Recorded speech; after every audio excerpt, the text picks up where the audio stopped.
ನೋಡಿ, ಈ ವಿಡಿಯೋದಲ್ಲಿ ಒಬ್ಬರು ಕೇಳಿದರು ಐಡಿ ಅನ್ಬ್ಯಾನ್ ಹೆಂಗೆ ಮಾಡೋದು ಅಂತ. ಅದಕ್ಕೆ ತೋರಿಸೋಣ ಬಂದೆ. ಗೂಗಲ್ಗೆ ಹೋಗಿ ಈ ಸರ್ವಿಸ್ನ ಸರ್ಚ್ ಮಾಡಿ, ಇಲ್ಲಿ ತೋರಿಸ್ತಿದೆ ಅಲ್ಲ, ಈ ಲಿಂಕ್ ಓಪನ್ ಮಾಡಿ.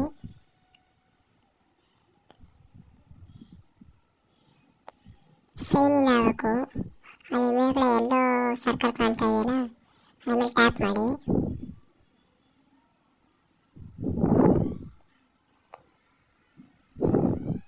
ಅಲ್ಲಿ ನಿಮ್ಮ ಅಕೌಂಟ್ ಹೆಸರು ಬರುತ್ತೆ ಮತ್ತು ನಿಕ್ ನೇಮ್ ಬರುತ್ತೆ.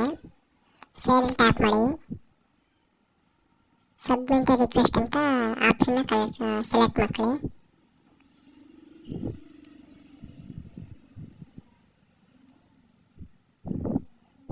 ಯು ಐ ಡಿನ ಹಾಕಬೇಕು. ನಿಮ್ಮ ಯು ಐ ಡಿ ಪ್ಯಾನ್ ಆಯ್ತರ ಆ ಯು ಐ ಡಿನ ಎಂಟರ್ ಮಾಡಿ. ಬ್ಯಾನ್ ಮೆಸೇಜ್ ಸ್ಕ್ರೀನ್ಶಾಟ್ ಇದ್ದರೆ ಅದನ್ನು ಆ್ಯಡ್ ಮಾಡಿ. ಪ್ರೈವಸಿ ಪಾಲಿಸಿ ಮೇಲೆ ಟಿಕ್ ಮಾಡಿ. ಡಿಸ್ಕ್ರಿಪ್ಷನ್ ನೀವು ಬರೀಬೇಕು.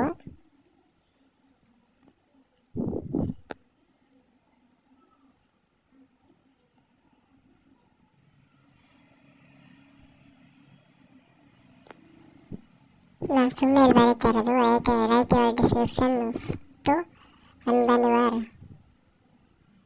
ಐ ಡಿ ಅಂತ. ಅದನ್ನು ಬರೆಯೋಕೆ ಹೋಗ್ಬಿಡಿ.